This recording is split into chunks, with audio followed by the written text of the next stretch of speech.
Tem gente que diz que mãe aguenta tudo, que o amor de mãe não tem limite, não tem fim, não tem condição. E talvez seja verdade. Mas o que ninguém conta é o preço que a gente paga por esse amor. O preço de engolir humilhação calada. O preço de sorrir quando o coração está sangrando. O preço de ser invisível na vida de quem você deu a vida. Meu nome é Marlene Vieira dos Santos. Tenho 68 anos. E se você está ouvindo essa história, é porque finalmente chegou o momento de contar o que carreguei em silêncio por mais de 4 décadas. Eu nunca fui de reclamar. Aprendi desde cedo que mulher que reclama é mulher mal vista, que mãe que cobra é mãe interesseira, que avó que exige é avó inconveniente. Então, fui vivendo assim, quietinha no meu canto, aceitando o que me davam como se fosse muito, mesmo quando era quase nada. Mas teve um domingo que mudou tudo. Um domingo de março, com sol forte batendo na janela, cheiro de churrasco no ar e uma mesa farta numa casa bonita de condomínio fechado. Parecia um dia comum. Parecia um almoço de família como tantos outros. Mas foi nesse dia que minha vida se dividiu em 2 partes, antes e depois daquela frase. Meu filho Rogério tinha me convidado para conhecer a casa nova. Ele e Denise, minha nora, tinham acabado de se mudar para um condomínio desses com portaria 24 horas, piscina, academia, tudo do bom e do melhor. Fiquei feliz com o convite. Achei que era um gesto de carinho, uma vontade de me incluir na vida deles. Ilusa. Cheguei de ônibus como sempre. 1h30 de viagem, 3 conduções diferentes, porque Rogério disse que não podia me buscar, que estava ocupado preparando o churrasco. Desci no ponto mais próximo e caminhei uns 15 minutos até o condomínio, debaixo do sol quente, com uma sacola de presente na mão. Tinha comprado um jogo de taças de cristal com o dinheiro que juntei durante 2 meses. Queria dar algo bonito para a casa nova deles. Quando cheguei no portão, o segurança me olhou de cima a baixo. Perguntou quem eu era, para onde ia, se tinha autorização. Expliquei que era a mãe do morador do bloco 7. Ele ligou para o apartamento, confirmou, e só então liberou minha entrada. Caminhei pelo condomínio sentindo os olhares das pessoas que passavam. Uma senhora de roupa simples, sacola de plástico na mão, claramente não pertencia àquele lugar. Denise abriu a porta com aquele sorriso que ela sempre tem. Um sorriso de propaganda de creme dental, perfeito demais para ser verdade. Me deu um beijo no rosto, desses de encostar a bochecha sem realmente beijar, e disse que eu podia entrar e ficar à vontade. A casa era realmente bonita. Móveis planejados, piso de porcelanato, cortinas caras, televisão enorme na parede. Tudo cheirava a novo, a dinheiro, a uma vida que eu nunca tive e nunca teria. Meus netos, Gustavo e Letícia, vieram correndo me abraçar. Pelo menos eles ainda gostavam de mim. Pelo menos neles eu ainda via amor genuíno. Rogério estava na churrasqueira, virando a carne com aquele ar de homem bem-sucedido. Quando me viu, acenou de longe e gritou um "Oi, mãe", sem sair do lugar. Não veio me abraçar, não veio me receber direito. Só acenou, como se eu fosse uma visita qualquer. Entreguei o presente para Denise. Ela abriu a sacola, olhou as taças, agradeceu sem muito entusiasmo e colocou em cima de uma mesa qualquer. Nem abriu a caixa direito. Depois descobri que ela já tinha um jogo de taças de cristal importado, muito mais caro que o meu. O meu presente provavelmente foi parar no fundo de algum armário, esquecido. Durante o almoço sentei na ponta da mesa. Não porque escolhi, mas porque era o único lugar que sobrou. Rogério na cabeceira, Denise do lado direito, as crianças entre eles, e eu na ponta, como se fosse uma convidada de última hora. A conversa girava em torno de coisas que eu não entendia. Investimentos, aplicações, viagens internacionais que eles estavam planejando. Denise falava sobre um resort no Caribe que uma amiga tinha indicado. Rogério comentava sobre a possibilidade de trocar de carro. Eu ficava em silêncio, comendo meu arroz com feijão, tentando não atrapalhar. Foi então que Denise começou a reclamar do carro atual. Disse que já estava ultrapassado, que as amigas dela tinham carros melhores, que precisavam urgentemente de um SUV importado para combinar com o novo padrão de vida deles. Rogério concordou, disse que já estava pesquisando, que o financiamento seria pesado, mas valia a pena. E então ela olhou para mim, com aquele um sorriso frio, aquele tom de voz falsamente doce, ela disse que seria bom se a família pudesse ajudar. Que eles estavam fazendo tanto sacrifício para manter tudo em ordem que qualquer contribuição seria bem-vinda. E olhou para mim esperando uma resposta. Antes que eu pudesse abrir a boca, Rogério soltou uma risada. Alta, debochada. Uma risada que eu vou ouvir nos meus ouvidos pelo resto da vida. E disse, olhando para mim como se eu fosse uma piada. Mãe só tem essa pensãozinha mixuruca. Não dá nem para ajudar com a conta de luz. Denise riu junto. Aquela risada de quem acha graça da desgraça alheia. Meus netos riram também, sem entender, mas acompanhando os pais porque criança faz isso, imita o que vê. E eu fiquei ali, parada, com o garfo no ar, sentindo o rosto queimar de vergonha. Pensãozinha mixuruca. Era assim que meu filho via o dinheiro que eu recebia depois de uma vida inteira de trabalho. Era assim que ele via a aposentadoria que me permitia sobreviver, pagar minhas contas, comprar meus remédios, uma pensãozinha mixuruca que não dava nem para ajudar com a conta de luz. Sabe o que eu fiz? Abaixei o garfo, mastiguei devagar, engoli e continuei comendo em silêncio, como se nada tivesse acontecido. Por fora, eu era a mesma Marlene de sempre, calada, mansa, aceitando tudo. Mas por dentro, algo estava se quebrando. Algo que já estava rachado há anos finalmente se partiu de vez. O resto do almoço passou como um borrão. Eu respondia quando perguntavam alguma coisa. Sorria quando era esperado que sorrisse. Ajudei a tirar a mesa quando terminamos de comer. Fiz tudo no automático, enquanto aquela frase ecoava na minha cabeça como um sino quebrado. Pensãozinha mixuruca. Lembrei das noites em claro costurando para fora para pagar a escola dele. Lembrei dos almoços que eu pulava para ele ter comida no prato. Lembrei das roupas que eu não comprava para mim para ele ter tênis novo. Lembrei de tudo que sacrifiquei, de tudo que abri mão, de tudo que engoli calada para criar aquele menino que agora ria da minha cara. Às 4 da tarde, disse que precisava ir embora. Denise nem se levantou para se despedir. Só acenou da sala onde estava mexendo no celular. Rogério me acompanhou até a porta e perguntou se eu não queria ficar mais um pouco. Não perguntou por educação, perguntou por obrigação. E quando eu disse que não, ele pareceu aliviado.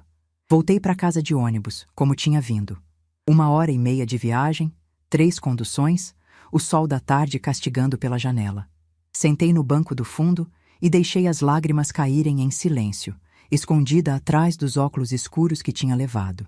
Quando cheguei no meu apartamento, já era noite. Um apartamento pequeno no centro de Uberlândia, 2 cômodos apertados, móveis velhos, paredes que precisavam de pintura. A torneira da pia pingava, o chuveiro esquentava quando queria, e a janela do quarto não fechava direito. Mas era meu. O único lugar no mundo que era completamente meu. O único lugar onde eu não precisava pedir licença para existir.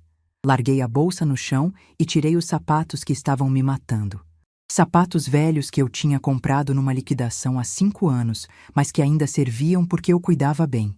Sentei no sofá sem acender a luz. Fiquei ali no escuro, olhando para o nada, pensando em tudo. Pensando nos 44 anos que dediquei àquele filho. Pensando em todas as humilhações que engoli. Pensando em todas as vezes que me senti invisível na vida de quem eu tinha dado a vida.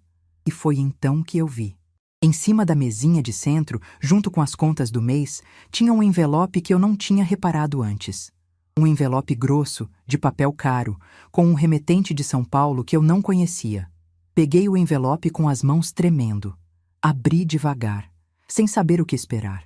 E quando li as primeiras linhas, meu coração parou. Era uma carta de um investigador particular.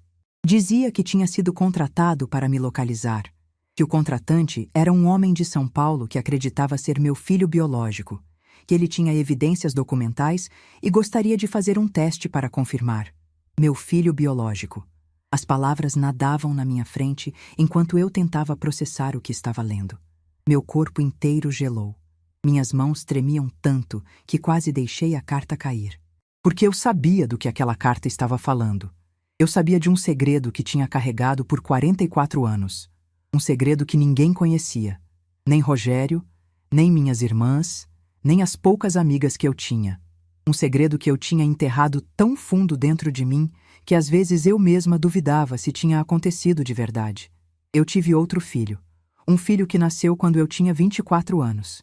Um filho que veio ao mundo num hospital público de Belo Horizonte, longe de tudo e de todos. Um filho que eu segurei nos braços por apenas 2 horas antes de assinarem os papéis.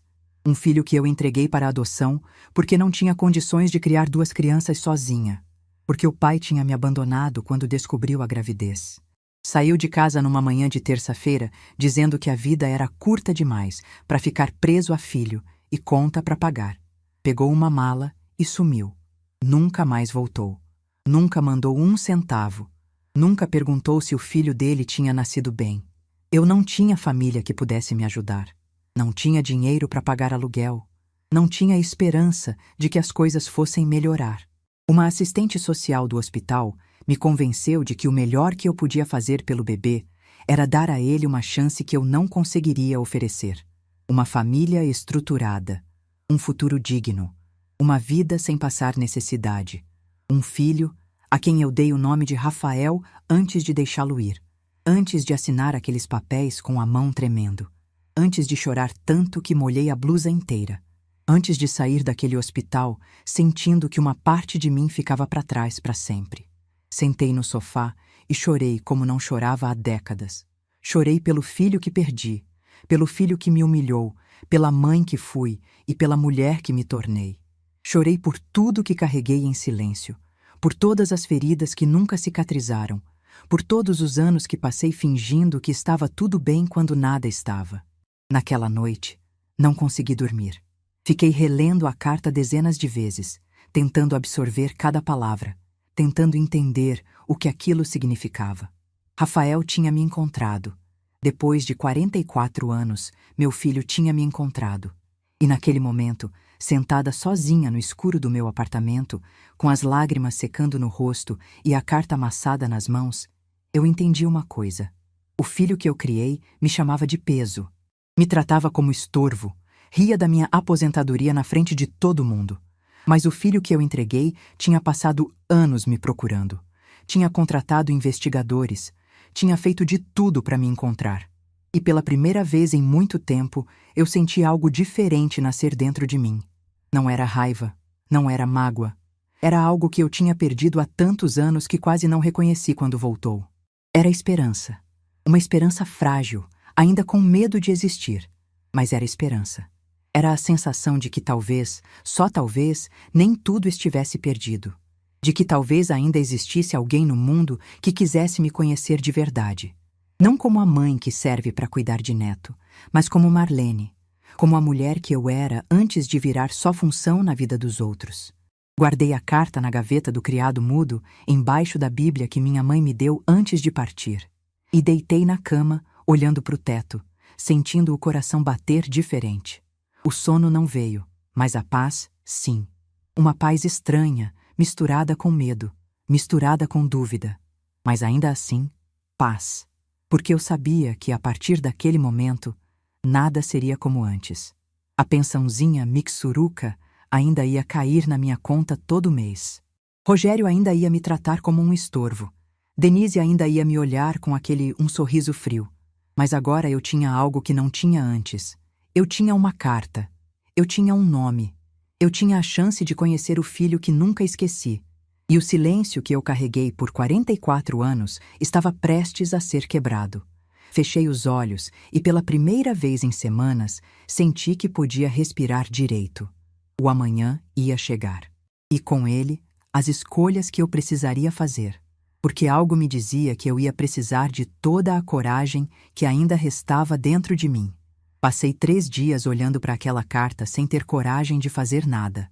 3 dias acordando de madrugada, acendendo o abajur e relendo cada palavra como se fosse encontrar alguma resposta escondida entre as linhas.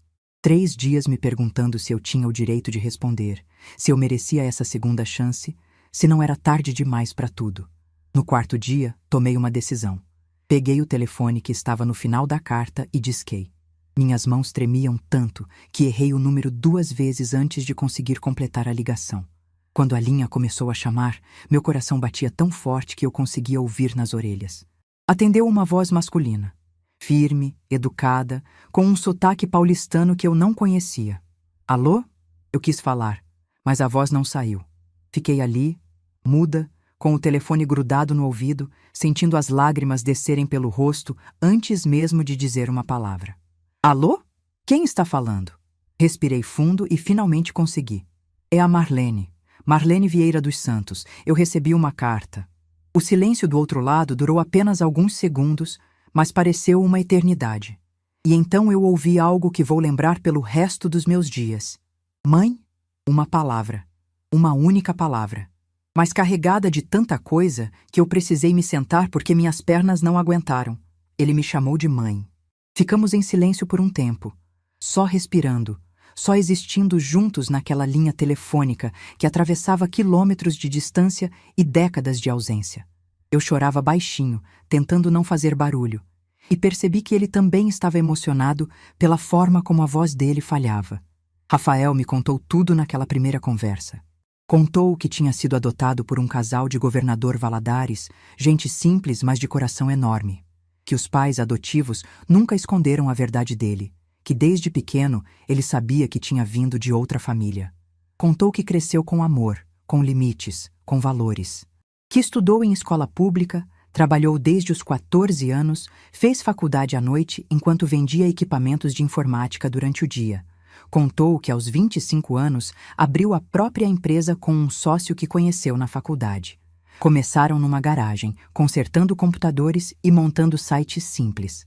Aos poucos foram crescendo, contratando funcionários, expandindo os serviços. Hoje, aos 44 anos, Rafael era dono de uma empresa de tecnologia com mais de 2.000 pessoas trabalhando para ele. Mas o que mais me emocionou foi quando ele disse por que tinha me procurado. Meus pais adotivos partiram há 5 anos. Os dois, com menos de 6 meses de diferença. E quando eles se foram, eu percebi que tinha um vazio que não conseguia preencher. Uma pergunta que nunca foi respondida. Eu precisava saber quem era a mulher que me deu a vida. Precisava entender por que ela tomou aquela decisão. Precisava, se fosse possível, dizer a ela que eu não guardo mágoa, que eu entendo, que eu só queria ter a chance de conhecê-la. Eu não conseguia falar. Só chorava. Chorava de alívio, de emoção, de uma gratidão tão grande que não cabia dentro de mim. Ele me perguntou se eu queria me encontrar com ele. Pessoalmente. Disse que viria a Uberlândia, que não queria me incomodar, que faria do jeito que eu preferisse. Respondi que sim, que queria muito, que estava esperando por esse momento há 44 anos, sem saber que estava esperando. Marcamos para a semana seguinte. Um café numa padaria do centro, um lugar neutro, sem pressão. Ele disse que viria sozinho, que queria que nosso primeiro encontro fosse só entre nós dois. Na noite anterior, não consegui dormir. Fiquei pensando no que vestir, no que falar, em como me comportar. Tinha medo de decepcioná-lo, medo de que ele olhasse para mim e visse só uma velha pobre, sem estudo, sem nada para oferecer. Medo de que ele se arrependesse de ter me procurado. Cheguei na padaria meia hora antes do combinado. Sentei numa mesa no canto, pedi um café que não consegui tomar e fiquei olhando para a porta com o coração na mão. Quando ele entrou, eu reconheci na hora. Ele tinha os meus olhos. Aqueles olhos castanhos meio esverdeados que eu via no espelho todo dia. O formato do rosto era do pai, mas os olhos eram meus. Não tinha como negar. Era como se a vida tivesse feito uma cópia de uma parte de mim e colocado naquele homem alto, de cabelo grisalho nas têmporas, vestido de forma simples, mas elegante. Rafael me viu e sorriu. Um sorriso aberto, genuíno, sem nenhum traço de ressentimento ou cobrança. Veio até minha mesa com passos calmos, parou na minha frente e disse baixinho: "Posso te abraçar?" Eu só consegui fazer que sim com a cabeça. E quando ele me abraçou, quando eu senti os braços do meu filho me envolvendo depois de 44 anos, algo dentro de mim se curou. Uma ferida que eu achava que nunca ia cicatrizar, finalmente começou a fechar. Ficamos naquela padaria por quase 4 horas. Ele me contou sobre a vida dele, sobre a esposa Carolina que conheceu na faculdade, sobre os 3 filhos, Pedro de 15 anos, Isabela de 12 e Lucas de 8. Me mostrou fotos no celular, vídeos das crianças, imagens da casa onde moravam num condomínio em São Paulo. Eu contei minha história para ele. Toda ela. Contei sobre o pai que nos abandonou, sobre a decisão impossível que precisei tomar, sobre os anos que passei me culpando em silêncio. Contei sobre Rogério, sobre como dediquei minha vida a criar ele, sobre como fui tratada em troca. Contei sobre a humilhação do almoço, sobre a pensãozinha mixuruca, sobre o desprezo que eu engolia calada há anos. Rafael ouviu tudo sem me interromper. E quando terminei, ele segurou minha mão por cima da mesa e disse: "A senhora não precisa mais engolir nada calada. A partir de agora, a senhora tem a mim." Nos encontramos mais 4 vezes nas semanas seguintes, sempre em segredo, sempre em lugares discretos. Rafael vinha a Uberlândia, ou mandava um carro me buscar para ir até Ribeirão Preto, onde ele tinha um apartamento que usava quando viajava a trabalho. Em cada encontro, eu conhecia mais sobre o homem que meu filho tinha se tornado. E em cada encontro, eu me apaixonava mais por aquela pessoa incrível que a vida tinha colocado no meu caminho de volta. Rafael era tudo o que Rogério não era. Era atencioso, perguntava como eu estava de verdade e esperava a resposta. Era generoso, mas sem fazer eu me sentir uma coitada. Era respeitoso, me tratava como uma pessoa de valor, não como um estorvo. Na terceira visita, ele me levou para conhecer a família. Fomos até São Paulo de carro, ele mesmo dirigindo, conversando durante as 4 horas de viagem como se nos conhecêssemos há uma vida inteira.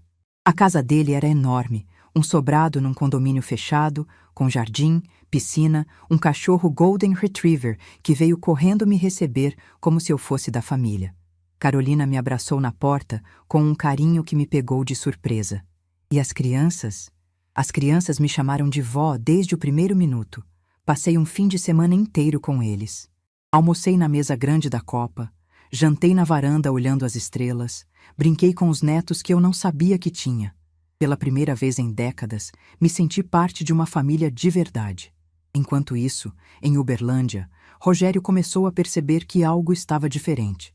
Ele me ligou numa terça-feira à noite perguntando onde eu estava. Disse que tinha ido no meu apartamento e eu não estava lá. Respondi que tinha saído para visitar uma amiga. Ele ficou desconfiado, mas não insistiu. Na semana seguinte, Denise apareceu de surpresa. Tocou a campainha do meu apartamento às 2 da tarde. E como eu não estava, ligou para o Rogério dizendo que a sogra tinha sumido. Ele me ligou nervoso, quase gritando, perguntando onde eu andava metida. Fui na igreja, respondi. Que igreja? A senhora não é de ficar saindo assim. Sou sim, Rogério. Só que você nunca prestou atenção. Ele ficou calado por alguns segundos e depois desligou sem se despedir. Eu sabia que a desconfiança estava crescendo, mas não me importava mais.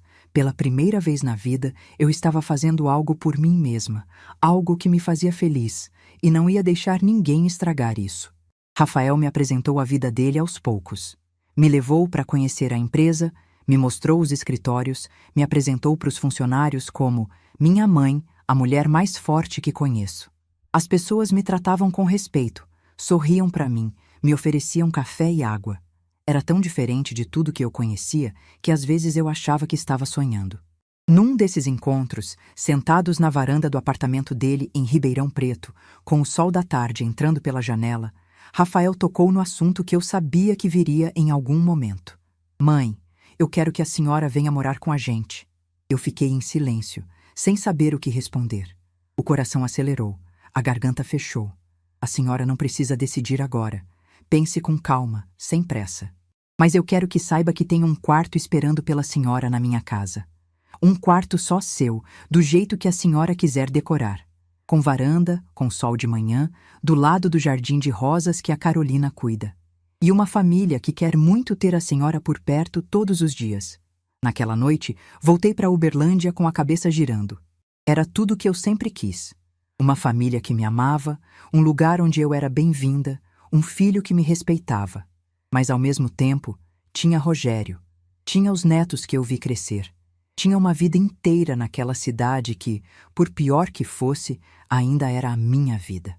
Passei dias pensando, pesando os prós e contras, tentando decidir o que fazer.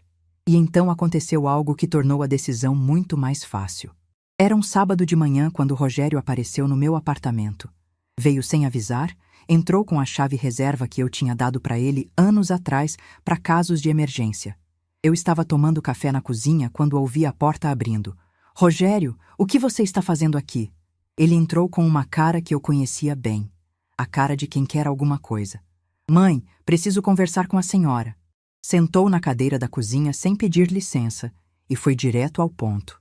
Disse que estava passando por dificuldades financeiras, que o financiamento do carro estava pesado, que as despesas do condomínio tinham aumentado, que as crianças precisavam de material escolar caro e que precisava de uma ajuda. Que tipo de ajuda? Perguntei, já sabendo a resposta. A senhora pode fazer um empréstimo consignado. Desconta direto da aposentadoria, nem sente. Com o crédito da senhora, dá para pegar uns 20 mil. Eu fiquei olhando para ele sem acreditar no que estava ouvindo. O mesmo filho que tinha rido da minha pensãozinha mixuruca 1 mês antes agora, queria que eu me endividasse para ajudar ele a pagar carro de luxo e condomínio fechado. Rogério, eu não vou fazer isso. Como não, mãe? É só um empréstimo. Eu pago a senhora de volta. Você nunca me pagou nada de volta na vida. E não vai ser agora que vai começar. Ele ficou vermelho de raiva.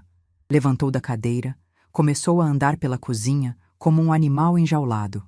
A senhora está diferente, está estranha, sumindo, não atendendo o telefone, respondendo torto. O que está acontecendo? Não está acontecendo nada, Rogério. Eu só cansei. Cansou de quê? De ser tratada como se não valesse nada. Ele parou de andar e me olhou com uma expressão que eu nunca tinha visto antes. Uma mistura de surpresa e algo que parecia quase medo. A senhora está diferente, repetiu, dessa vez mais baixo. Diferente mesmo. Eu levantei da mesa, peguei minha xícara de café e coloquei na pia. É, Rogério, eu estou diferente. E você devia ter percebido isso antes de vir aqui pedir dinheiro. Ele saiu sem dizer mais nada. Bateu a porta com força e eu ouvi os passos dele descendo a escada do prédio pisando firme. Naquela noite, liguei para o Rafael. Eu aceito, disse. Eu quero ir morar com vocês. Do outro lado da linha, eu ouvi o sorriso na voz dele. Então vamos fazer isso direito, mãe. Vamos fazer de um jeito que a senhora nunca vai esquecer. Eu não sabia o que ele queria dizer com aquilo, mas 1 semana depois eu descobriria. E o mundo inteiro também. Rafael não brincou quando disse que ia fazer diferente. No dia seguinte à minha ligação aceitando a proposta, ele apareceu em Uberlândia com um plano completo. Sentamos na mesa da minha cozinha pequena, tomando café em xícaras descascadas, e ele me explicou tudo com aquela calma de quem está acostumado a resolver problemas grandes. Mãe, eu não quero que a senhora saia daqui como quem está fugindo. Quero que a senhora saia de cabeça erguida, que todo mundo veja que a senhora está indo para uma vida melhor, não sendo expulsa de lugar nenhum. Eu não entendi direito o que ele queria dizer, mas confiei. Depois de tantos anos confiando em quem não merecia, finalmente tinha alguém que merecia minha confiança de verdade. Ele me deu 1 semana para organizar minhas coisas. Disse que eu não precisava levar quase nada, que tudo seria providenciado na casa nova. Mas eu fiz questão de separar o que era importante para mim. As fotos antigas, a Bíblia da minha mãe, algumas peças de roupa que tinham história, a aliança de casamento que eu ainda guardava mesmo depois de tudo. Durante essa semana, continuei minha rotina normal para não levantar suspeitas. Ia na padaria da esquina comprar pão, cumprimentava os vizinhos, assistia minhas novelas à noite. Mas por dentro, eu estava contando cada hora, cada minuto, até o momento de ir embora. Rogério, no entanto, estava cada vez mais desconfiado. 2 dias depois do nosso confronto sobre o empréstimo, ele apareceu de novo no meu apartamento. Dessa vez não usou a chave. Tocou a campainha como visita. Quando abri a porta, ele entrou olhando tudo ao redor, como se estivesse procurando alguma coisa. O que foi, Rogério? Aconteceu alguma coisa? Vim ver como a senhora está. Ele andou pela sala, olhou a cozinha, espiou o quarto pela porta entreaberta. A senhora está bem? Estou ótima. Por quê? A senhora está diferente. Mas... não sei. Diferente. Ele tinha 47 anos, meu filho mais velho. E naquele momento parecia um menino perdido, tentando entender algo que não conseguia alcançar. Por 1 segundo, quase senti pena. Quase. Estou na mesma de sempre, Rogério. Você é que nunca prestou atenção. Ele ficou me olhando por um tempo, depois balançou a cabeça e foi embora sem dizer mais nada.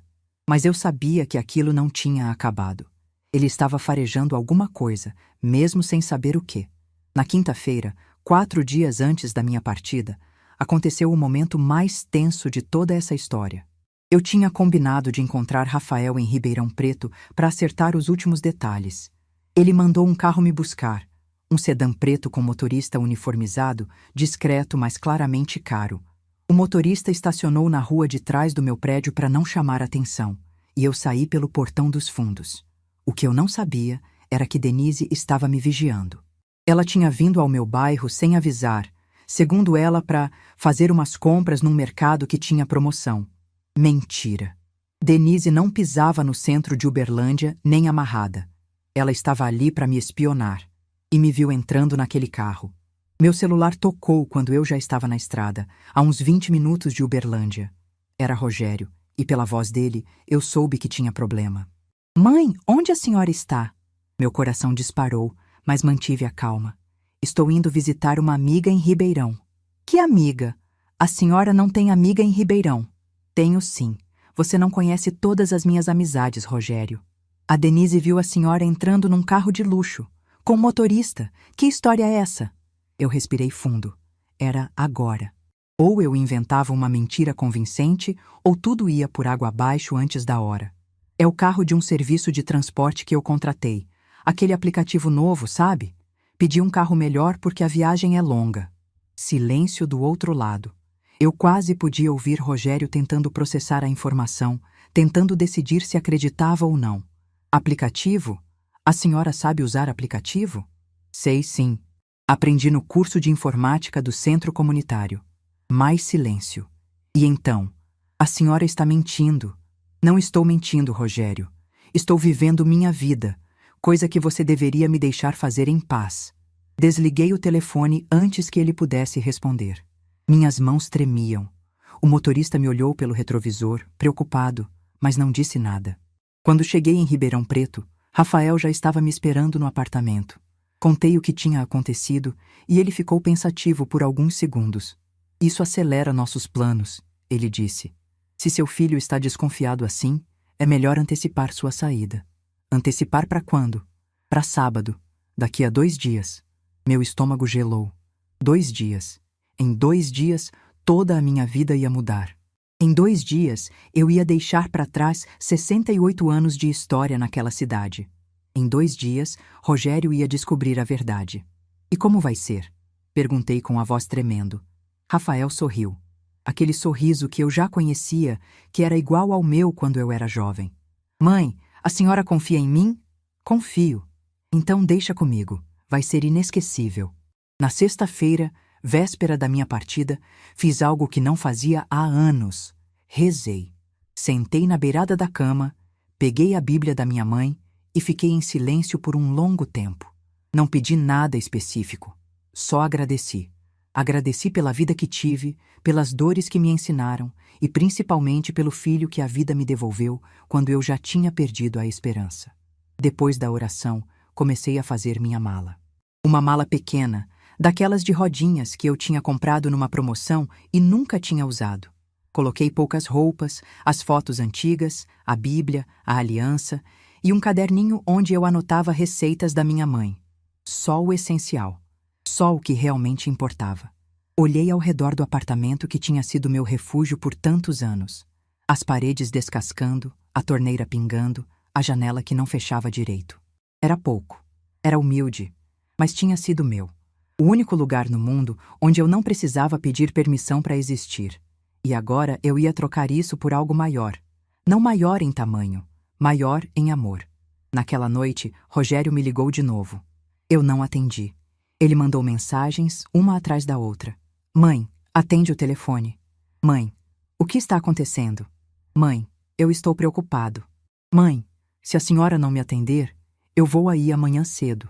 Li as mensagens e guardei o celular. Amanhã cedo. Ele disse que viria amanhã cedo.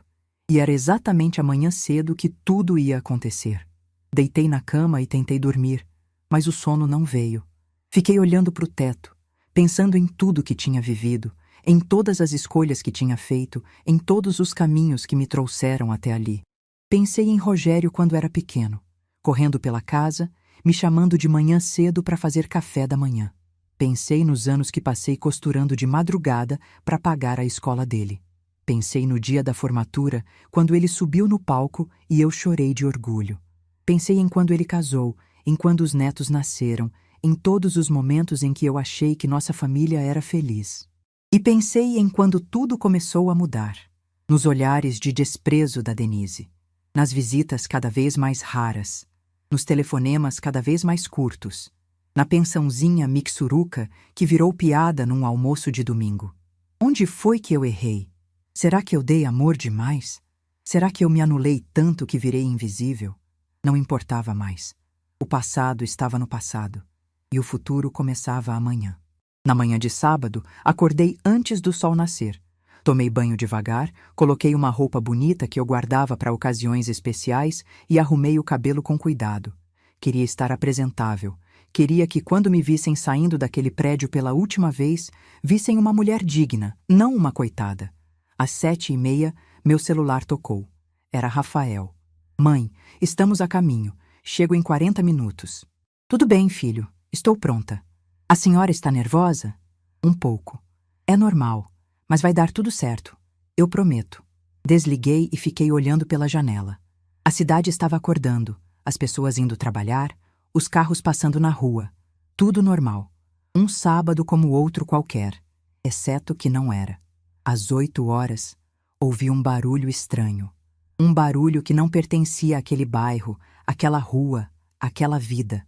Um barulho que fez os vizinhos saírem nas janelas, que fez os cachorros latirem, que fez as crianças apontarem para o céu. Era o barulho de um helicóptero. Eu corri para a janela e vi. Um helicóptero branco, com detalhes azuis, descendo devagar, se aproximando do campo de futebol que ficava a 2 quadras do meu prédio. As hélices levantavam poeira, faziam as árvores balançarem, chamavam a atenção de todo mundo num raio de quilômetros. Meu coração disparou. Era real. Estava acontecendo. Peguei minha mala, minha bolsa, dei uma última olhada no apartamento que tinha sido meu lar por tantos anos. E saí.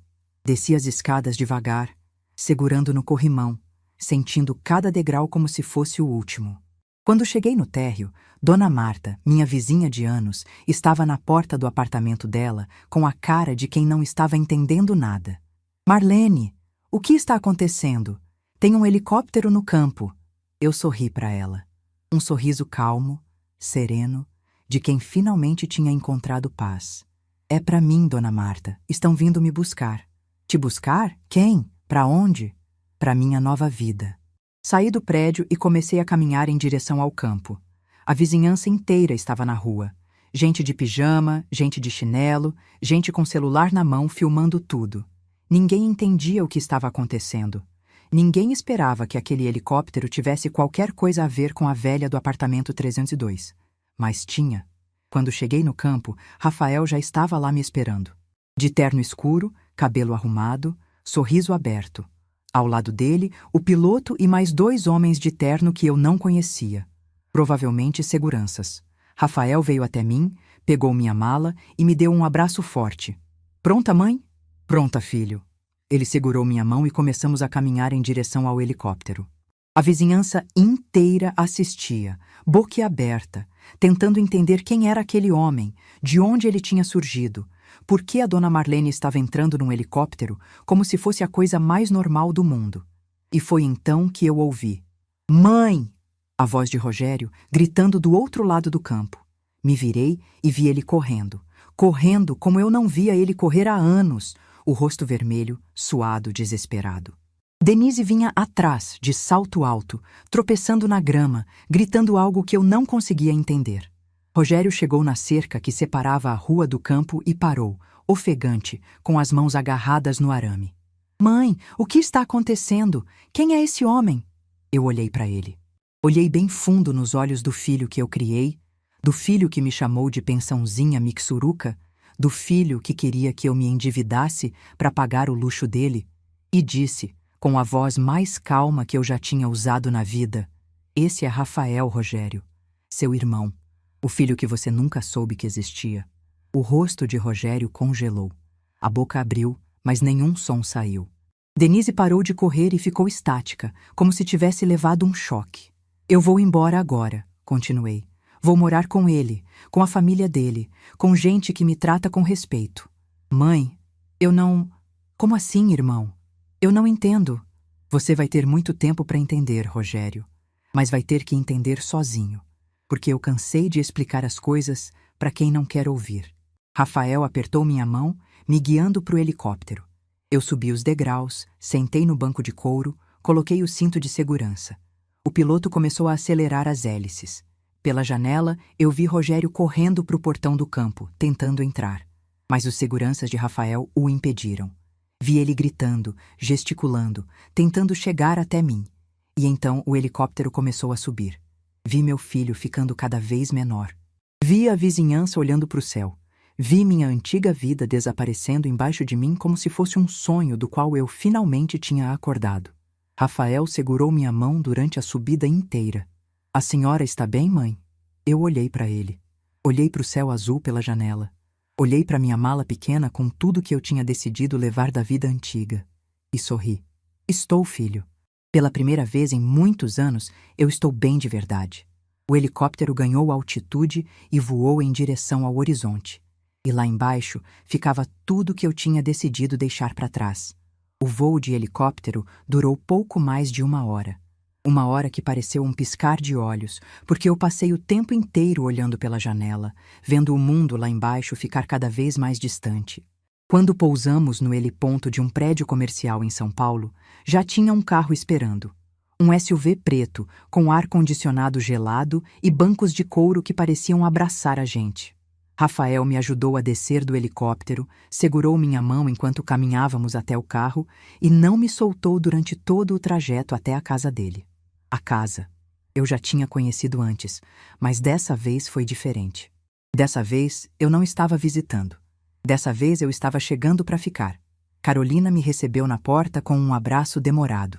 Não daqueles abraços de obrigação, daqueles que a gente dá porque é educado.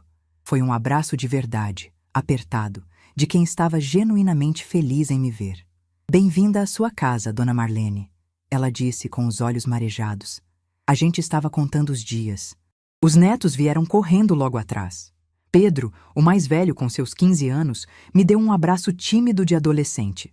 Isabela, de 12, me encheu de beijos no rosto. E Lucas, o caçula de 8 anos, agarrou na minha perna e disse que tinha arrumado o quarto especialmente para mim. Vem ver, vó. Vem ver, vó.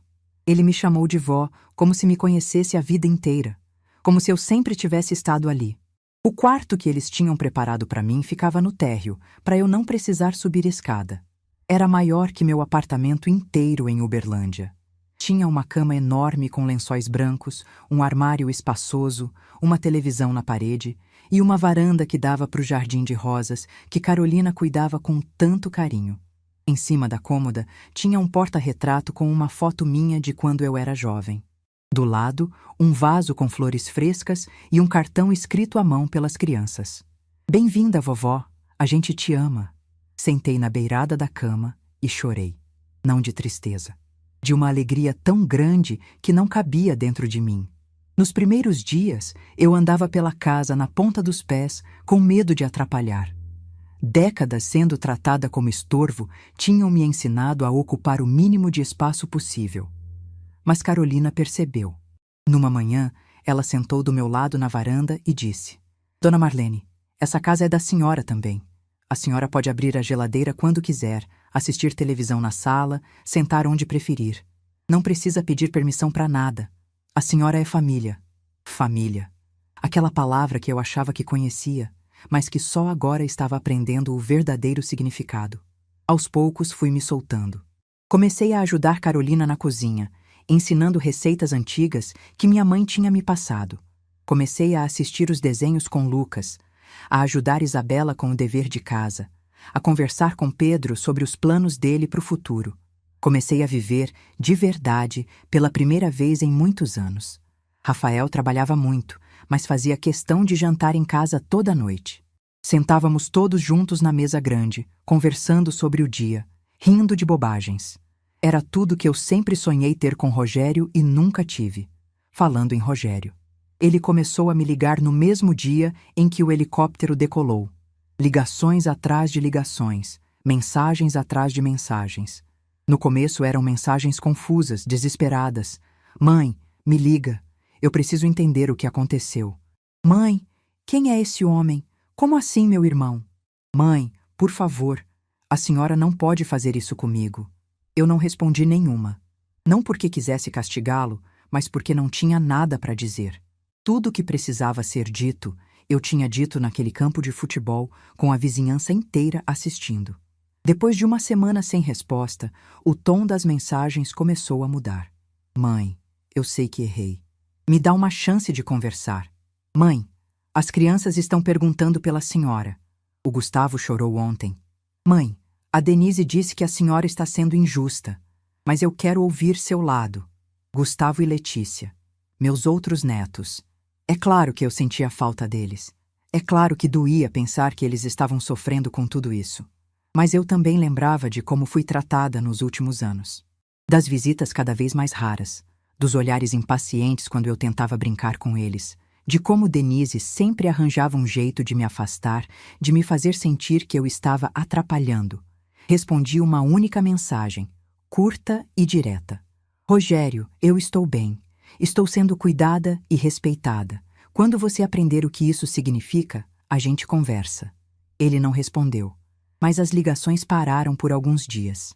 Um mês depois da minha mudança, aconteceu algo que eu não esperava. Era uma tarde de sábado, e eu estava na varanda lendo um livro que Carolina tinha me emprestado quando ouvi o interfone tocando. Não prestei muita atenção, porque sempre tinha gente visitando a casa. Mas alguns minutos depois, Rafael apareceu na varanda com uma expressão séria. Mãe, tem alguém no portão querendo falar com a senhora. Quem? Denise. Meu estômago gelou. Denise, a nora que nunca gostou de mim, que fez da minha vida um inferno por anos, que provavelmente tinha sido a cabeça por trás de muitas das humilhações que eu sofri. O que ela quer? Disse que precisa conversar com a senhora, que veio de Uberlândia só para isso. Fiquei em silêncio por um momento, pensando. Parte de mim queria mandar ela embora, mas outra parte queria ouvir o que ela tinha a dizer. Deixa ela entrar, disse finalmente. Mas fica por perto, filho. Rafael assentiu e foi buscar Denise no portão. Ela entrou na casa, olhando tudo ao redor.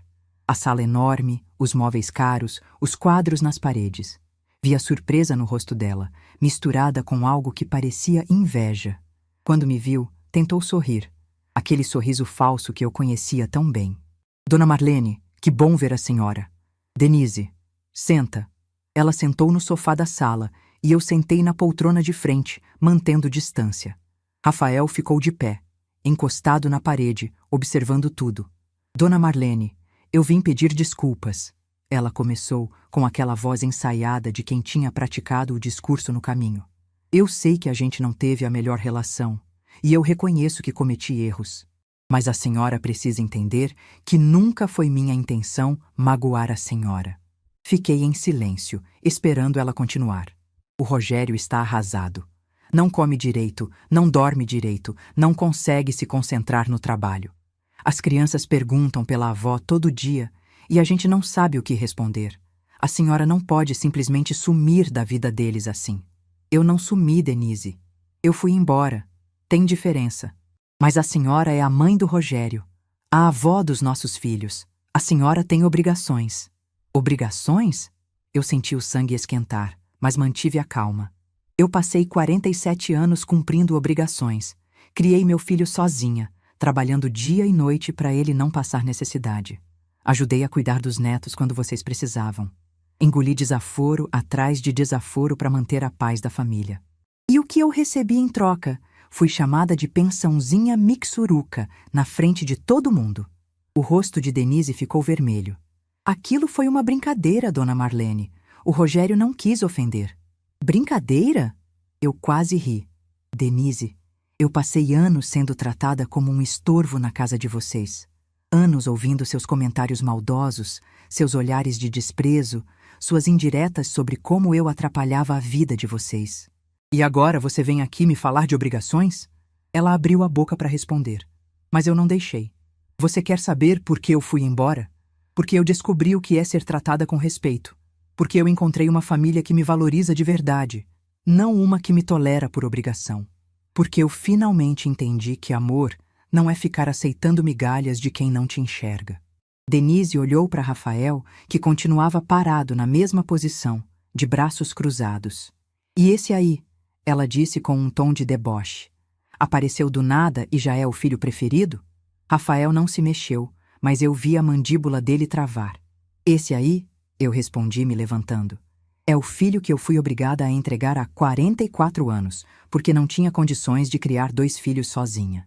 Esse aí passou anos me procurando, gastou dinheiro, tempo e energia para me encontrar. Esse aí me olha nos olhos e me trata como uma pessoa que vale alguma coisa. Então sim, Denise, se você quer comparar, compare. O silêncio que se seguiu foi pesado. Denise ficou me olhando como se eu fosse uma estranha, como se não reconhecesse a mulher que estava na frente dela. A senhora mudou, ela disse finalmente, se levantando. Não, Denise, eu não mudei. Eu voltei a ser quem sempre fui. Ela saiu sem dizer mais nada. Rafael a acompanhou até o portão e voltou alguns minutos depois. Sentou do meu lado e segurou minha mão. A senhora está bem? Estou, filho. Estou melhor do que nunca. Naquela noite não consegui dormir. Fiquei pensando em tudo o que tinha dito, em tudo o que tinha sentido. Parte de mim ainda se perguntava se eu estava sendo dura demais, se deveria dar outra chance, se deveria perdoar. Mas então eu lembrei de todos os anos que passei pedindo desculpas por existir, de todas as vezes que eu me encolhi para caber no espaço que me deixavam, de todas as lágrimas que chorei sozinha, no escuro, sem ninguém para me consolar. Não, eu não estava sendo dura demais. Eu estava, pela primeira vez, sendo justa comigo mesma. 2 semanas depois da visita de Denise, Rogério finalmente apareceu. Ele veio sozinho, num fim de tarde de domingo. Eu estava na varanda com Lucas, ajudando ele a montar um quebra-cabeça, quando Rafael veio me avisar. Seu outro filho está no portão, mãe. Quer que eu mande embora? Olhei para Lucas, que tinha parado de mexer nas peças e estava me olhando com curiosidade. Não, filho. Deixa ele entrar. Mas fica por perto, tá? Rogério entrou na casa com a cabeça baixa. Ele tinha emagrecido, o rosto estava abatido, os olhos vermelhos de quem não dormia direito. Quando me viu, parou no meio da sala, sem saber o que fazer. Mãe, a voz dele falhou, e eu vi lágrimas descendo pelo rosto. Lágrimas de verdade, não as lágrimas de crocodilo da Denise. Senta, Rogério. Ele sentou no mesmo sofá onde Denise tinha sentado semanas antes, mas a postura era completamente diferente. Ele não estava ali para me convencer de nada. Estava ali porque não aguentava mais. Mãe, eu errei. Eu sei que errei. Eu tratei a senhora de um jeito que não devia, falei coisas que não devia, deixei a Denise fazer coisas que não devia. E eu não tenho desculpa para isso. Fiquei em silêncio, deixando ele falar. Quando a senhora foi embora naquele helicóptero, foi como se o chão sumisse debaixo dos meus pés. Eu passei a vida inteira achando que a senhora ia estar sempre ali, que ia sempre me perdoar, que ia sempre voltar atrás. E de repente, a senhora foi embora, de verdade. As lágrimas continuavam caindo e ele nem tentava limpar. Eu não vim pedir para a senhora voltar. Eu sei que a senhora está feliz aqui, que está sendo bem tratada. E eu fico feliz por isso, de verdade. Eu só vim dizer que eu sinto muito, pelo que eu fiz, pelo que eu deixei de fazer, por tudo. Olhei para o meu filho mais velho. O menino que eu criei sozinha, que eu vi dar os primeiros passos, o homem que se perdeu no caminho. Rogério, eu aceito suas desculpas, mas aceitar não significa esquecer. Significa que eu não vou guardar mágoa, porque mágoa só faz mal para quem guarda. Mas também não significa que tudo vai voltar a ser como era, porque não vai. Ele assentiu, ainda chorando. Eu vou continuar morando aqui, com Rafael e a família dele. É aqui que eu me sinto em casa. Mas se você quiser me visitar, de vez em quando, sem cobranças e sem dramas, a porta vai estar aberta. E se você quiser trazer as crianças para conhecer os primos que elas não sabiam que tinham, eu vou adorar. Rogério levantou os olhos, surpreso. A senhora deixaria? Deixaria. Porque apesar de tudo, você ainda é meu filho. E Gustavo e Letícia ainda são meus netos. Mas vai ser diferente agora. Vai ser nos meus termos, não nos seus. Ele assentiu de novo, enxugando o rosto com as costas da mão. Obrigado, mãe. Obrigado por me dar essa chance. Não me agradeça ainda, Rogério. Me mostre, com atitudes, não com palavras. Ele foi embora 1 hora depois. Antes de sair, abraçou Rafael. Um abraço estranho, desconfortável, de 2 irmãos que ainda não sabiam como ser irmãos. Mas era um começo. Naquela noite, sentada na varanda olhando as estrelas, eu entendi uma coisa. Perdoar não é esquecer. É escolher não carregar o peso da mágoa. É libertar a si mesma, não ao outro. E eu finalmente estava livre. 6 meses. 6 meses se passaram desde aquele sábado de março em que um helicóptero pousou num campo de futebol em Uberlândia e mudou minha vida para sempre. 6 meses em que acordei todos os dias numa casa onde sou bem-vinda. 6 meses tomando café da manhã com gente que pergunta como eu dormi e realmente quer saber a resposta. 6 meses sendo chamada de vó por crianças que correm para o meu colo sem que ninguém precise mandar. Se alguém tivesse me dito, há 1 ano, que minha vida seria assim, eu não teria acreditado. Eu, Marlene Vieira dos Santos, a velha da pensãozinha Mixuruca, vivendo numa casa bonita em São Paulo, viajando de avião, conhecendo lugares que só existiam na televisão. Mas aqui estou eu, aos 68 anos, finalmente vivendo. O apartamento em Uberlândia eu vendi 2 meses depois de me mudar. Rafael se ofereceu para cuidar de tudo. Contratou uma imobiliária, resolveu a papelada. Quando assinei os documentos da venda, senti um aperto no peito. Aquele apartamento tinha sido meu refúgio por tantos anos, o único lugar onde eu era dona de mim mesma. Mas depois entendi que eu não estava vendendo meu refúgio. Estava vendendo uma lembrança de uma época em que refúgio era tudo o que eu tinha. Agora eu tinha mais. Muito mais. Com o dinheiro da venda, fiz algo que nunca imaginei fazer. Abri uma poupança no nome de cada um dos meus 5 netos. Pedro, Isabela, Lucas, Gustavo e Letícia. Todos iguais, todos com o mesmo valor. Porque para mim, neto é neto. Não importa de qual filho veio, Gustavo e Letícia. Os filhos de Rogério. No começo foi difícil, confesso. A primeira vez que eles vieram visitar, eu não sabia como agir. Fazia 3 meses que eu tinha ido embora, e eles me olhavam com aquela mistura de saudade e confusão que só criança consegue ter. Gustavo, que agora tem 14 anos, ficou calado a visita inteira. Respondia com monossílabos, evitava me olhar nos olhos. Eu entendia. Ele provavelmente tinha ouvido muita coisa em casa, muita versão da história que não era bem a verdade. Mas Letícia, de 11 anos, veio correndo me abraçar assim que me viu. Chorou no meu colo, disse que sentia minha falta, perguntou por que eu tinha ido embora sem me despedir. Expliquei do jeito que uma criança consegue entender, que a vovó precisava morar num lugar onde se sentisse feliz, e que isso não significava que amava menos ela e o irmão. O momento mais bonito foi quando os 5 netos se encontraram pela primeira vez. Pedro, Isabela e Lucas de um lado, Gustavo e Letícia do outro. Primos que não sabiam que existiam, se olhando com curiosidade, tentando entender aquela situação toda. No começo, ficaram tímidos, cada grupo no seu canto da sala. Isabela tentou puxar conversa com Letícia sobre escola, mas a conversa não fluía.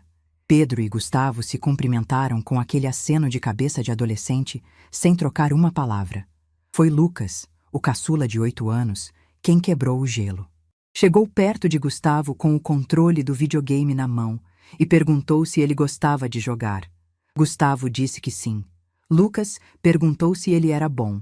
Gustavo disse que era o melhor da escola. Lucas riu e disse que então eles iam ver quem era melhor de verdade. Em menos de 1 hora, os 5 estavam jogando juntos na sala, rindo, gritando, fazendo bagunça de criança. Letícia tinha se juntado a Isabela no sofá e as duas estavam vendo vídeos no celular, cochichando e dando risadinhas. Pedro estava ensinando Gustavo um truque novo no jogo, enquanto Lucas reclamava que ninguém prestava atenção nele. Eu fiquei olhando aquela cena com os olhos cheios de água. Aquilo era família. Aquilo era o que eu sempre quis e nunca tive com Rogério e Denise. Crianças sendo crianças, sem julgamento, sem maldade, sem as feridas dos adultos atrapalhando. Rogério vem me visitar 1 vez por mês. Sempre sozinho, nunca com a Denise. Acho que ela ainda não conseguiu engolir o que aconteceu, e sinceramente, eu prefiro assim. A presença dela me lembra de coisas que eu escolhi deixar para trás. Nas visitas, Rogério e eu conversamos sobre amenidades. O tempo, o trabalho dele, como as crianças estão na escola. Nada muito profundo, nada muito íntimo. É como se estivéssemos nos conhecendo de novo, devagar, testando os limites dessa nova relação. Uma vez ele me perguntou se eu era feliz. Olhei bem nos olhos dele e respondi com sinceridade. Sou, filho. Pela primeira vez em muitos anos, eu sou feliz de verdade. Vi os olhos dele marejarem. Ele abaixou a cabeça e ficou em silêncio por um tempo. Quando levantou, disse baixinho. Eu queria ter sido eu a te fazer feliz, mãe. Queria ter sido eu. Não respondi. Algumas coisas não precisam de resposta. Só precisam ser sentidas. Rafael e Rogério ainda estão aprendendo a ser irmãos. É estranho ver dois homens de mais de 40 anos tentando construir uma relação que deveria ter começado na infância.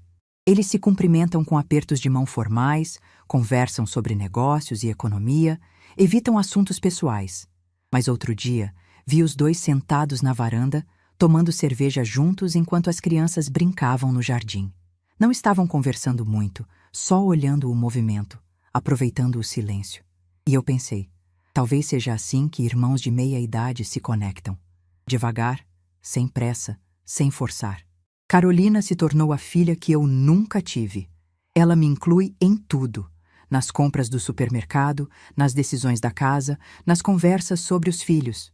Me pede opinião sobre receitas, me mostra fotos do trabalho dela, me conta sobre as amigas. É uma intimidade que eu nunca tive com Denise, que sempre me tratou como uma intrusa. No mês passado, Carolina me deu um presente que me fez chorar por horas. Era um álbum de fotos. Ela tinha juntado todas as fotos minhas que conseguiu encontrar, desde as mais antigas até as mais recentes, e organizou numa ordem cronológica. Na capa tinha escrito: A história de uma mulher extraordinária. Extraordinária. Eu, que passei a vida me sentindo invisível, sendo chamada de extraordinária. Ah, e eu viajei. Pela primeira vez na vida, eu viajei de avião. Rafael me levou para conhecer o Rio de Janeiro. 3 dias num hotel de frente para o mar, acordando com o barulho das ondas, tomando café da manhã, olhando o Cristo Redentor ao longe. Eu, que nunca tinha visto o mar de perto, passei horas sentada na areia, deixando a água molhar meus pés, chorando de emoção. No segundo dia, subimos o Pão de Açúcar de bondinho. Eu, que tinha medo de altura a vida inteira, agarrada no braço de Rafael, olhando a cidade lá embaixo como se fosse um sonho. Quando chegamos no topo e eu vi aquela vista, entendi por que as pessoas viajam. Entendi por que vale a pena sair do lugar onde a gente sempre esteve. Depois, fomos para Gramado, no Rio Grande do Sul. Era inverno, fazia um frio que eu nunca tinha sentido na vida. Rafael me comprou um casaco grosso, luvas, cachecol, gorro. Eu parecia uma criança experimentando neve pela primeira vez, mesmo sem ser neve de verdade. Tomamos chocolate quente numa cafeteria charmosa, andamos pelas ruas cheias de flores, compramos lembrancinhas que eu nem precisava, mas queria ter. Na volta, ele me perguntou para onde eu queria ir na próxima viagem. Eu disse que queria conhecer Portugal, a terra dos meus avós. Ele sorriu e disse que já estava providenciando. Portugal. Eu, Marlene, a velha da pensãozinha Mixuruca, vou conhecer Portugal. A pensão, aliás, ainda cai na minha conta todo mês. Aquele dinheiro que Rogério chamou de Mixuruco, que ele disse que não dava nem para ajudar com a conta de luz. Eu não preciso mais dele. Poderia cancelar, poderia pedir para depositar em outro lugar, mas faço questão de manter. Sabe por quê? Porque todo dia 1º do mês, quando vejo aquele depósito cair, eu lembro de quem eu era e de quem eu me tornei.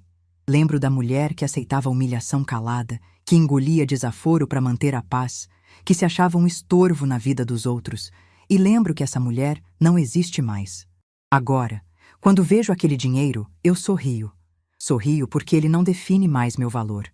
Sorrio porque eu descobri que meu valor nunca dependeu do tamanho da minha aposentadoria ou do que os outros pensavam de mim. Meu valor sempre esteve aqui dentro. Eu só tinha esquecido onde procurar. Esses dias, uma amiga de Carolina me perguntou qual era o segredo para envelhecer com tanta disposição. Eu ri e respondi que não tinha segredo nenhum. Tinha apenas uma descoberta que demorei 68 anos para fazer, que nunca é tarde para escolher a si mesma. Nunca é tarde para dizer não para quem te trata mal. Nunca é tarde para ir embora de onde você não é valorizada. Nunca é tarde para recomeçar, mesmo quando o mundo inteiro diz que você é velha demais para isso. Eu olho para trás e vejo todas as vezes que me calei quando deveria ter falado. Todas as vezes que aceitei migalhas, achando que era o máximo que eu merecia. Todas as vezes que me diminuí para caber no espaço que os outros me deixavam. E sinto uma mistura de tristeza e gratidão. Tristeza por ter demorado tanto. Gratidão por ainda ter tempo de viver diferente. Ontem à noite, depois do jantar, eu estava sentada na varanda olhando as estrelas quando Lucas veio se sentar do meu lado. Ele ficou quieto por um tempo, balançando as perninhas na cadeira que era grande demais para ele. Depois perguntou: "Vó, você é feliz?" Eu olhei para aquele menino de 8 anos, com os olhos cheios de curiosidade genuína, e respondi: "Sou, meu amor, muito feliz." Por quê? Porque eu estou onde eu sou amada. E isso é tudo que uma pessoa precisa. Ele pensou por um momento e depois disse: "Eu também sou feliz, vó, porque você está aqui." Abracei aquele menino e agradeci em silêncio por tudo que a vida tinha me dado. Pelas dores que me ensinaram, pelas perdas que me fortaleceram, pelos caminhos tortos que me trouxeram até aqui. Eu poderia ter desistido tantas vezes. Poderia ter aceitado que meu destino era ser invisível, ser a velha que ninguém queria por perto. Poderia ter morrido sem nunca saber o que era ser tratada com dignidade. Mas não desisti. E aqui estou. Às vezes penso naquele domingo de março, no almoço na casa do Rogério, na risada dele quando disse que eu só tinha uma pensãozinha mixuruca. Penso em como aquela frase me destruiu naquele momento, em como voltei para casa chorando no ônibus, achando que eu tinha perdido completamente o rumo. E penso em como aquela mesma frase se tornou o começo de tudo. Se Rogério não tivesse me humilhado daquele jeito, talvez eu nunca tivesse tido coragem de responder à carta de Rafael. Talvez tivesse ficado com medo, tivesse achado que não merecia uma segunda chance. Talvez tivesse passado o resto dos meus dias naquele apartamento pequeno, esperando telefonemas que não vinham, visitas que não aconteciam. A dor me acordou, a humilhação me deu forças.